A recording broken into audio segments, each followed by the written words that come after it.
the beverage carton. Milk, juice and more can be stored effectively in this light, practical packaging, protecting vitamins and minerals, keeping the contents fresh and preserving the taste for many months. The raw materials used are handled efficiently.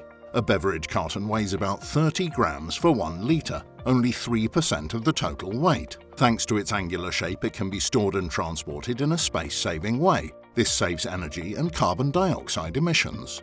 Benedict Cowarts explains why the beverage carton scores so well in life cycle assessment. In a life cycle assessment, we calculate and evaluate the extraction and/or use of natural resources and the emission of pollutants into the environmental media of air, water and soil over the entire life cycle of a defined product, from the extraction of raw materials to transport routes and recycling. In the current life cycle assessment, the beverage carton is definitely the disposable packaging with the best life cycle profile in the juices and nectars market segments, as well as UHT milk and fresh milk. Compared to effective returnable glass packaging, we see equivalence. The life cycle of the beverage carton begins in Scandinavian forests. Here more wood grows each year than is felled. Young trees bind more CO2 than old ones. This means that the natural CO2 reservoir is also growing. 100% of the pulp fibres used in beverage cartons worldwide come from responsibly managed forests. The wood's path from forest to end product can be traced fully. This is guaranteed by the seal of the Forest Stewardship Council, FSC for short. In the pulp mill, the tree trunks are first peeled and chopped. The bark, resin and lignin are mostly burnt and provide up to 90% of the mill's energy needs. The wood pieces are boiled. The water used is recirculated and purified. The pulp is then processed into raw cardboard on the paper machine.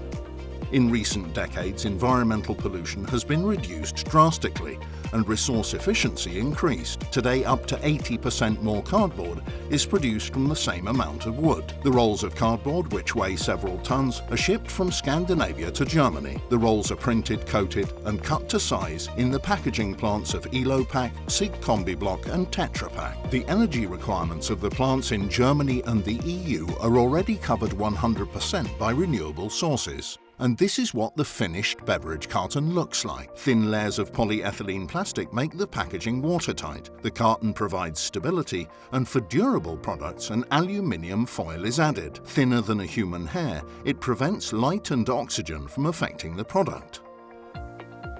The first aluminium-free beverage cartons are already in supermarkets. Until these packs are fully established, manufacturers will use aluminium only as a light oxygen barrier, sourced responsibly according to the strict rules of the Aluminium Stewardship Initiative, ASI. The share of plant-based plastics has been increasing steadily for years. By 2030, only biopolymer or recycled plastics are to be used for films and lids.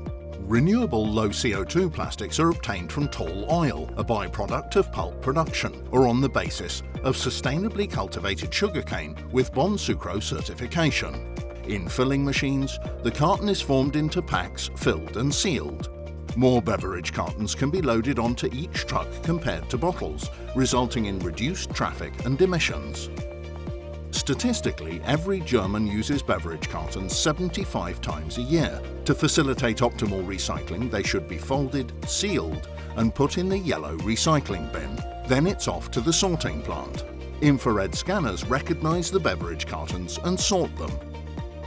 Pressed into bales, they're delivered to paper factories. In this rotating drum, the paper fibres are separated from coatings and closures. This works like a washing machine, only with water and without chemicals. From the pulp fibres, high-quality packaging board is produced again on the paper machine. The production residue is a mixture of plastic and aluminium. Up to now, a large part of this has been used as fuel in cement factories.